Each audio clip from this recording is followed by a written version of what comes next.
राजमाता है महारानी अहिल्या देवी होलकर जी, इनके बारे में कुछ बताइए। हाँ, अब महारानी अहिल्याबाई होलकर को पुण्यश्लोक अहिल्याबाई के नाम से ज़्यादा बोला जाता है जी। क्योंकि इनके दर्शन को ही सबसे पवित्र माना जाता था।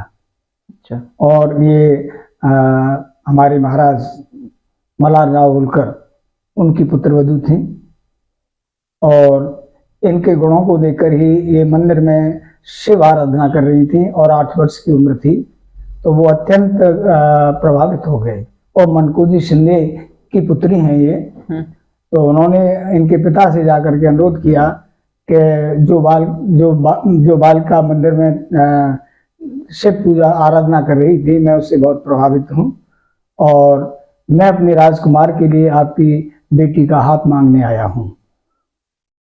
तो मनकोजी शिंदे के पैरों तले जमीन खिसक गई। उन्होंने लगा कि मैं कोई सपना तो नहीं देख रहा। उन्होंने कहा, महाराज कैसी बात कर रहे हैं आप, मेरी क्या हैसियत है कि नहीं, मैं तुम्हारे दरवाजे पर कन्या मांगने आया हूँ, मुझे जवाब दे दो। उनकी पत्नी आई, अंदर जाकर के मंत्रणा की और उन्होंने कहा कि महाराज हमें तो सपना जैसा लग रहा है, लेकिन ये हमारा अहोभाग्य है, हमारा इससे बड़ा कोई सौभाग्य नहीं हो सकता और आपके आदेश को मैं सर आंखों पर लेता हूँ। इस तरह से महारानी अहिल्याबाई का विवाह उनके पुत्र खंडेराव से हुआ और 8 वर्ष की उम्र में ही ये इंदौर के होलकर राजवंश की बहू बन गई और वहाँ इन्होंने इतने अधिक मतलब संस्कार सीखे, इनको युद्ध की ट्रेनिंग दी गई, राजनीति सिखाई गई, राज्य करना सिखाया गया। मल्हार राव होलकर ने अपनी पुत्री की तरह इनको सब चीजें महाराज ने सिखाई और ये निपुण हो गई। इस तरह राज्य के निर्णयों में और सारे युद्ध में महाराज के साथ जाती थी। तो यह आगे जाकर के जब कुंभेर के भरतपुर के राजा से हमारे पूर्वज जब कर वसूलने के लिए गए थे, तो इन्हीं महाराज के दामाद ने ही विश्वासघात करा करके उन पर तोप का गोला चलवा दिया खंडेराव होलकर पे, जिसके कारण उनकी असमय मृत्यु हो गई और अहिल्याबाई विधवा हो गई। और उस समय के अनुसार उन्होंने सती होने का निर्णय लिया, लेकिन महाराज ने कहा कि बेटी मैं तुम्हारा पिता हूँ, ससुर से ज्यादा पिता हूँ, मेरे साम्राज्य का क्या होगा, मैं तुम्हें यही अनुरोध करता हूं कि तुम मुझ पर रहम खाओ और सती होने का ये त्याग दो अपने निर्णय को। तो उन्होंने ससुर की बात को मान लिया। कालांतर में जाकर के जब महाराज मल्हार राव होलकर की आलमपुर में, ये भिंड जिले में लहर तहसील है, वहां पर जब वो एक विजय अभियान से लौट रहे थे तो वहां शिविर में रुके हुए थे और 76 साल की उम्र थी महाराज की। तो कान में दर्द होने से इनको बीमार हुए, राजवैद्यों ने बहुत मदद की, वो किया इलाज, लेकिन ये जीवित मतलब उनकी मौत हो गई। इस घटना से राज्य में बहुत बड़ा हुआ कि महापराक्रमी थे। तब महारानी अहिल्याबाई का पुत्र मालेराव, जो बहुत मतलब दुखी थी उनसे महारानी, अब नियमानुसार राजगद्दी पर बैठा और 9-10 महीने ही राजगद्दी पर रहे और बीमारी से उनकी डेथ हो गई। तब फिर अहिल्याबाई ने राज्य को संभाला। तो उन्हीं के खास मंत्री चंद्रचूड़ ने पेशवा को जाके बहकाया कि एक महिला राजगद्दी पर कैसे बैठ सकती है, और उस समय में किसी भी महिला का शासन चलाना जनमानस में बहुत ही मतलब वो माना जाता था कि ये पुरुषों का अपमान है जी। ये तो आज भी माना जाता है ये तो हाँ जी। तो पेशवा ने वहां से आदेश दिया कि नहीं, अहिल्याबाई राजगद्दी पे नहीं बैठ सकती। लेकिन महारानी ने निर्णय लिया कि मेरे साम्राज्य से कोई हाथ नहीं लगा सकता। तब राघोबा, जो उस समय के पेशवा थे, वो अपनी सेना लेकर के और मालवा का राज्य हड़पने के लिए आते हैं।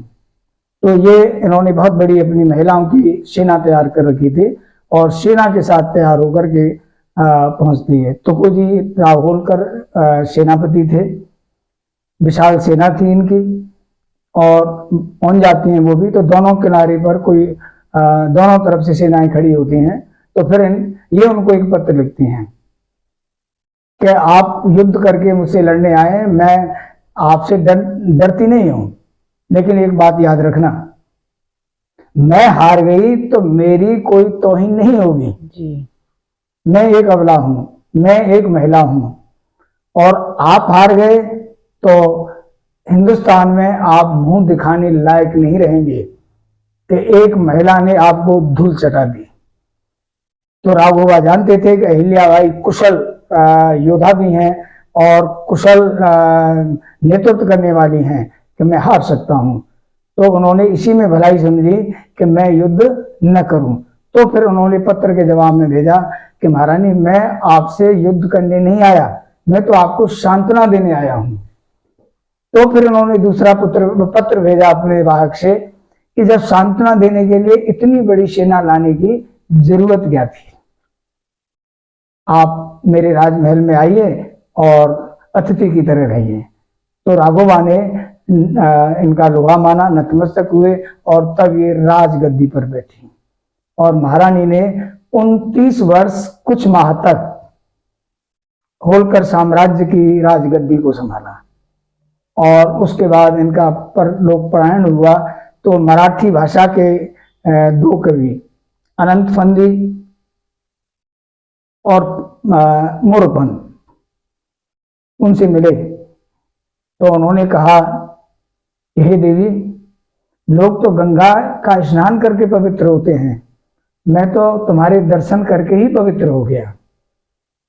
अच्छा, इन्होंने बहुत सारे मंदिरों का जीर्णोद्धार किया था। इन्होंने, महारानी ने अपने काल में 12,500 मंदिरों का निर्माण कराया, नदियों पर घाटों का निर्माण कराया, और उदाहरण के लिए जैसे केदारनाथ का मंदिर है, बद्रीनाथ का मंदिर है, और बनारस में काशी विश्वनाथ का मंदिर है, गुजरात में सोमनाथ का मंदिर है, और पिंडदान के लिए हिंदुओं का गया में विष्णुपद मंदिर है।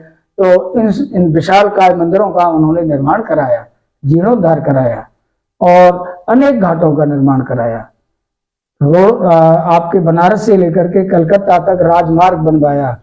बनारस लोग उस समय काशी विश्वनाथ के दर्शन के लिए देश भर से आते थे, तो राजमार्ग के दोनों ओर उन्होंने प्याऊ लगवाई, धर्मशालाएं बनाई और फलदार पेड़ लगाए, जिससे कि यात्री रुके तो उनको कोई तकलीफ न हो। तो इतनी धर्मपरायण थी वो, मतलब उनके महान कार्य थे, प्रशंसा थी। तो उसने कहा ठीक है। वो अनंत फंदी के साथ नर्मदा के बीच जल में पहुंची नाव में बैठा करके, और उन्होंने उससे कहा कि ये मेरा आदेश है, इस ग्रंथ को आप इस नदी में बहा दीजिए, नर्मदा को समर्पित कर दीजिए। उसने कहा, महारानी ऐसा क्यों? कि नहीं, मैं अपने कार्यों की प्रशंसा का गुणगान नहीं चाहती। और कहते हैं कि जब वो वापस आई राजमहल में, महेश्वर में उन्होंने अपनी राजधानी स्थापित कर ली थी, तो उस ग्रंथ को पहले तुलवा लिया था उन्होंने, भारी वजन था, उससे 2 गुना या 3 गुना वजन में उनको स्वर्ण मुद्राएं भी भेंट की उस पंडित को, कि ये आपके लिए आपकी दक्षिणा है, लेकिन मैं अपने ऊपर कोई गुणगान की किताब देखना नहीं चाहती।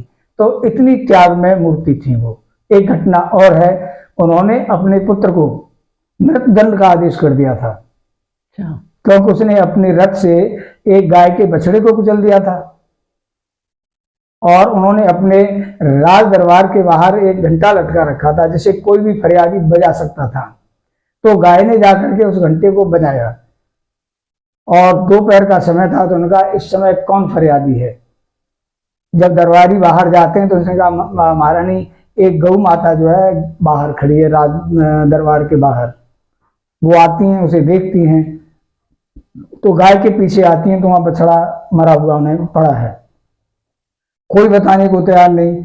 अंततः जब उन्हें पता चलता है कि ये मेरे पुत्र ने ही किया है, तो वो अपनी पुत्रवधू को बुलाती हैं कि कोई उसकी माँ के सामने उसके बेटे को मार दे तो उसको मैनाबाई क्या सजा होनी चाहिए। माले राव की पत्नी का नाम मैनाबाई था, और वो बहुत योग्य और सभ्य पुत्रवधू थी उनकी। तो उन्होंने कहा कि उन्होंने कहा कि उसका एक ही दंड है कि उसको भी इसी तरीके का दंड दिया जाए जिसने ये मारा है। तब उन्होंने आदेश दिया कि मालेराव को रथ के नीचे कुचलवा दिया जाए और उसे बांध करके रास्ते में डाल दिया गया और कोई तैयार नहीं हुआ। अंत में वो खुद रथ पर सवार होकर उसको मारने गई। वो इतनी क्रुद्ध थी। लेकिन कहते हैं कि गौ माता एकदम उसी समय उनके रथ के आगे अड़ गई। फिर उन्होंने कहा तो बड़ा नाचा, वो हटी ही नहीं। तो पब्लिक ने कहा कि महारानी गौ माता ने राजकुमार को माफ कर दिया है कि नहीं। तो 3 बार ऐसा किया गया और तीनों बार गौ माता ने रथ का सामना किया। एक बार रथ को आड़ा कर दिया, गौ माता ने धक्का मार, मतलब वो अपने उससे। तो फिर जब जनता ने बहुत कहा तो उसको छोड़ दिया गया। तो वो जगह आज इंदौर में बाजार है, उसको आड़ा बाजार कहते हैं। यानी वहां रथ टेढ़ा हो गया गौ माता के उससे, और उसने उनके पुत्र को मरने से बचा दिया। तो ऐसी थी पुण्य श्लोक महारानी हमारी पूर्वज अहिल्याबाई होलकर।